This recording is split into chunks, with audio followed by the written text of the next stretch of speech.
Hii ni Bugoma TV. Habari. Utaratibu, miongozo yote inayohusiana na masoko ya mazao mbalimbali kama vile tumbaku, pamba, ufuta huu, lakini na mazao mengine. Niombe viongozi wote wa vyama vya msingi AMCOS, chama kikuu pamoja na viongozi wa serikali mshirikiane, mshikamane kuhakikisha kwamba hakuna utoroshaji wa mazao.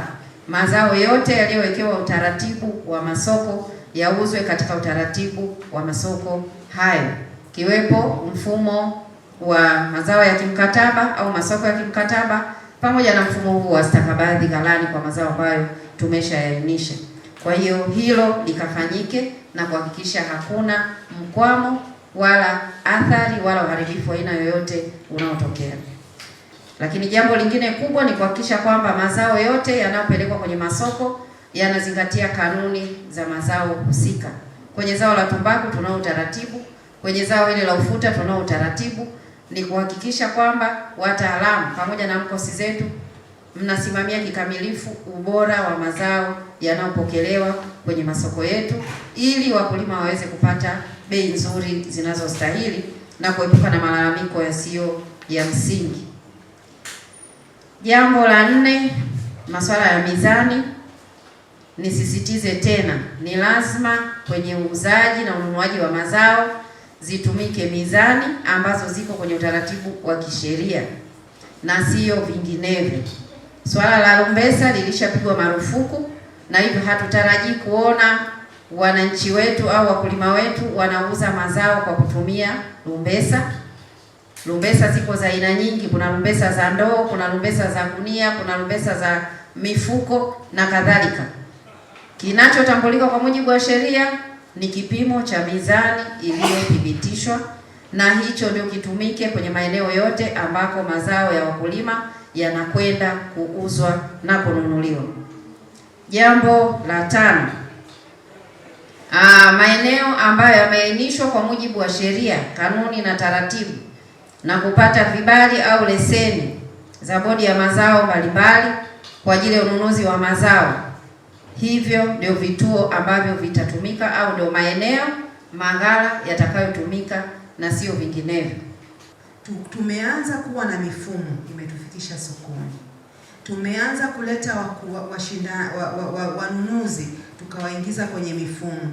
Tunataka tuone ushindani, na ndio maana tumemsikia mwenzetu wa TMX hapa ametuambia ushindani utapatikana. Wanunuzi wapo. Kitaifa tumesajili takriban wanunuzi mpaka mwaka jana tulikuwa tunao 67 na mpaka sasa hivi tayari nadhani kuna 40 karibu na 5 wameshaingia kwenye mfumo. Lakini kwa nini tulikuwa hatuwapati wengi? Ni kwa sababu labda mguu tulioanzia haukuwa mzuri sana, ile sifa ya mwanzo ya mzigo kutokuwa msafi ilikuwa sio nzuri sana, kwa hiyo wanunuzi wengi wakawa wanaogopa.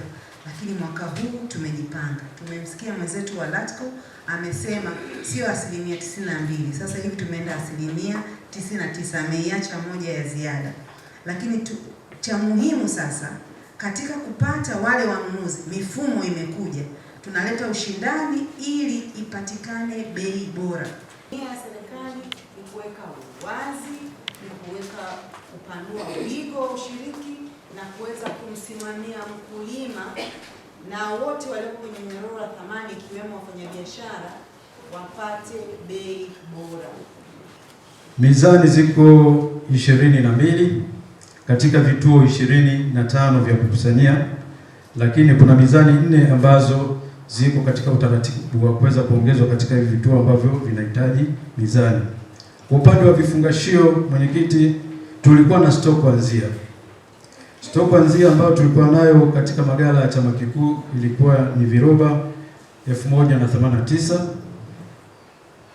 Lakini pia tulikuwa na stock ambazo ziko kwenye ngazi ya vyama vya ushirika vya msingi kwa maana AMCOS 4410.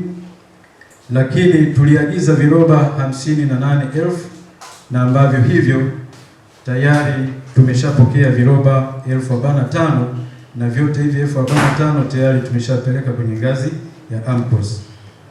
Najua hii kazi ni kazi ya kushirikiana, ni participatory.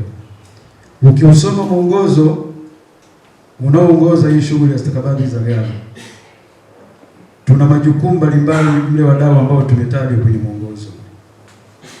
Nilikuwa naomba sana kwamba kila mtu tukitoka kwenye hiki kikao ajue kwamba yeye kipande chake ni kipi, na mwisho wa siku anatakiwa kuja kusema kwamba amekitendeaje haki, ndipo tija itakapoweza kuonekana. Hii ni Bugoma TV habari.